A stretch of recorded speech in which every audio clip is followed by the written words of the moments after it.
नमस्कार, स्वागत है आपका मेरे प्यारे दर्शकों। आज हम एक ऐसे सफर पर निकलेंगे जहां संगीत की मिठास, इतिहास की गहराई और संस्कृति की रंगीनियत एक साथ मिलती है। जी हां, आज हम जानेंगे उत्तर प्रदेश के उन भूले बिसरे लोकगीतों को जो सदियों से हमारे दिलों में बसते आए हैं। प्यार, भक्ति, वीरता और जिंदगी के हर रंग को ये गीत अपने अंदर समेटे हुए हैं। हर गीत एक कहानी कहता है, एक इतिहास बयां करता है, लेकिन बदलते समय के साथ आधुनिकता की चकाचौंध में कहीं ये धरोहर धुंधली सी पड़ती जा रही है। तो आइए आज हम मिलकर जगाते हैं उन सुरों को, उन धुनों को जो हमारी विरासत है, हमारी पहचान है। बात जब उत्तर प्रदेश के लोकगीतों की होती है तो सबसे पहले जहन में आता है बिरहा। यह सिर्फ एक गीत नहीं, बल्कि एक ऐसी कला है जिसमें वीरता, प्रेम, सामाजिक मुद्दे और पौराणिक गाथाएं सब कुछ समाया हुआ है। इस गायन शैली की खासियत है इसका भावपूर्ण और नाटकीय अंदाज। अक्सर बिना किसी वाद्य यंत्र के सिर्फ ताल और सुर के साथ कलाकार बिरहा को जीवंत कर देते हैं। हर शब्द में दर्द, हर लाइन में एक कहानी सुनने वाले को बांध लेती है। बिरहा के कई महान कलाकार हुए हैं जिन्होंने अपनी आवाज से इस विधा को नई ऊंचाइयां दी हैं। हैदर अली जुगनू, बालेश्वर यादव और राम कैलाश यादव जैसे नाम बिरहा के इतिहास में सुनहरे अक्षरों में लिखे गए हैं। इन कलाकारों ने अपनी गायकी से बिरहा को आम जनता से जोड़ा। गांवों की गलियों से निकलकर बिरहा ने शहरों तक अपनी पहचान बनाई। आज भी जब बिरहा गूंजता है तो सुनने वाले को एक अलग ही दुनिया में ले जाता है, जहां वीरता का शोर है, प्रेम की गहराई है और जीवन के हर रंग की सच्चाई है। बिरहा को जिंदा रखने में जिन महान कलाकारों का योगदान है, उनमें से एक नाम है हैदर अली जुगनू। उनकी आवाज में एक अलग ही जादू था, एक अलग दर्द था जो सीधा दिल में उतर जाता था। हैदर अली जुगनू सिर्फ एक गायक नहीं, बल्कि एक कहानीकार थे। उनकी हर प्रस्तुति में एक कहानी होती थी, एक संदेश होता था। उनकी खासियत थी हिंदू पौराणिक कथाओं को अपने बिरहा में इस तरह पिरोना कि सुनने वाले मंत्रमुग्ध हो जाते थे। रामायण और महाभारत के किस्से उनकी जुबानी एक नया ही रूप ले लेते थे। हैदर अली जुगनू ने बिरहा को एक नई पहचान दी। उन्होंने उसे सामाजिक मुद्दों से जोड़ा, उसे समाज का आईना बनाया। उनका मानना था कि कला सिर्फ मनोरंजन का साधन नहीं, बल्कि समाज को जगाने का जरिया भी हो सकती है, और उन्होंने अपनी कला के जरिए यही साबित किया। हैदर अली जुगनू ने अपनी कला के सफर में कई यादगार प्रस्तुतियां दी। बिरहा लक्ष्मण का संदेह, बिरहा कृष्ण जन्म और दारू और दहेज जैसे उनके बिरहा आज भी लोगों की जुबान पर हैं। बिरहा लक्ष्मण का संदेह में उन्होंने लक्ष्मण के मन में उठ रहे सवालों को, उनकी व्यथा को बहुत ही मार्मिक ढंग से प्रस्तुत किया है। बिरहा कृष्ण जन्म में उन्होंने श्री कृष्ण के जन्म की कहानी को बिरहा के माध्यम से इस तरह बयां किया कि श्रोता भाव विभोर हो जाते हैं। दारू और दहेज जैसे सामाजिक मुद्दों पर आधारित बिरहा में उन्होंने समाज को आईना दिखाने की कोशिश की। उनकी हर प्रस्तुति, हर बिरहा एक अलग ही रंग लिए हुए था, एक अलग संदेश लिए हुए था।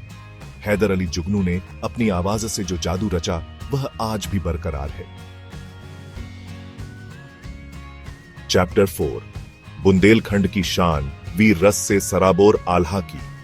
यह वीर गाथा है वीर योद्धा आल्हा और उदल की, जिन्होंने अपनी बहादुरी से इतिहास के पन्नों पर अपना नाम अमर कर लिया। कवि जगनिक द्वारा रचित यह गाथा पीढ़ी दर पीढ़ी गाई जाती रही है। युद्ध, त्याग, बलिदान और भाईचारे की कहानियां आल्हा में इस तरह गुंथी हुई हैं कि सुनने वाले का रोम रोम पुलकित हो उठता है।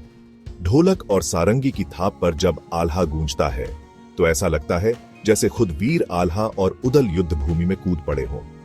आल्हा गायन सिर्फ मनोरंजन नहीं, बल्कि बुंदेलखंड की संस्कृति और परंपरा का अहम हिस्सा है।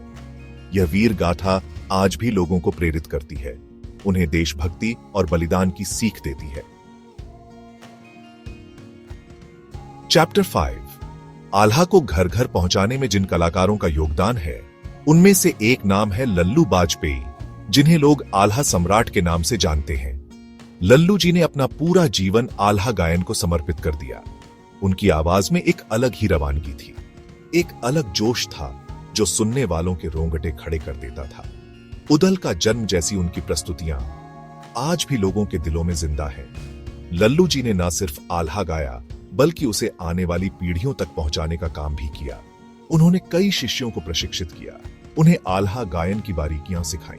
लल्लू जी का मानना था कि आल्हा सिर्फ एक कला नहीं बल्कि एक विरासत है जिसे संजो कर रखना हमारी जिम्मेदारी है। चैप्टर 6। बिरहा और आल्हा के अलावा भी उत्तर प्रदेश में कई लोकगीत प्रचलित हैं।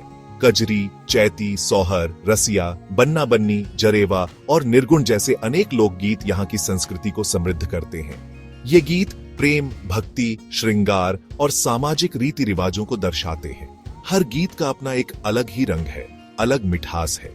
ये लोकगीत उत्तर प्रदेश की आत्मा है, यहाँ की विरासत है।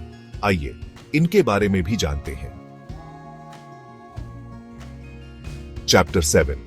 जब बात मिर्जापुर और बनारस की हो और सावन के गीतों की चर्चा ना हो, ऐसा हो ही नहीं सकता। जी हां, कजरी की बात हो रही है। बरसात के मौसम में प्रेम और विरह की भावनाओं को व्यक्त करता यह गीत कजरी सुनने वालों के दिलों में एक अलग ही रस घोल देता है। कैसे खेलूं सावन में कजरियां हो रामा जैसी पंक्तियां सुनकर ऐसा लगता है मानो सावन खुद गीत गा रहा हो। गिरिजा देवी और मालिनी अवस्थी जैसी दिग्गज गायिकाओं ने अपनी आवाज से कजरी को एक नई ऊंचाई दी है। कजरी सिर्फ एक गीत नहीं बल्कि पूर्वांचल की आत्मा है, जो सावन के महीने में और भी निखरकर सामने आती है। चैत्र मास की मस्ती चैती।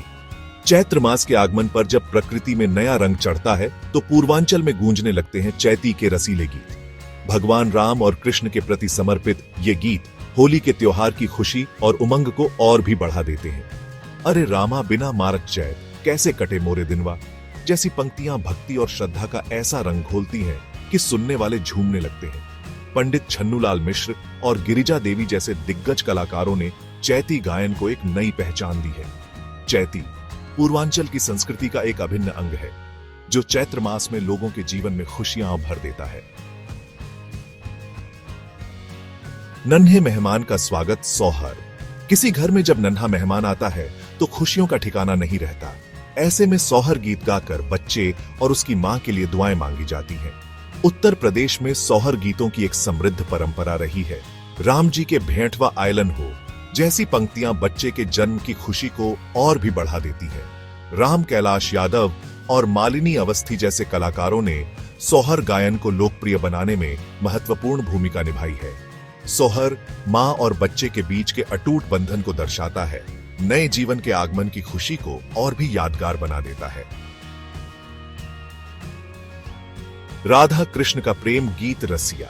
प्रेम और भक्ति के रस में डूबा रसिया भगवान कृष्ण और राधा के दिव्य प्रेम का गुणगान करता है। ब्रज क्षेत्र में रसिया गायन की एक लंबी परंपरा रही है। होली खेलत नंदलाल बिरज में जैसी पंक्तियां राधा कृष्ण के प्रेम की मिठास को बयां करती है। छन्नूलाल मिश्र और राधा रसिक जैसे कलाकारों ने रसिया गायन को नई ऊंचाइयों तक पहुंचाया है। रसिया सिर्फ एक गीत नहीं बल्कि प्रेम, भक्ति और समर्पण का प्रतीक है, जो सुनने वालों को एक अलग ही दुनिया में ले जाता है।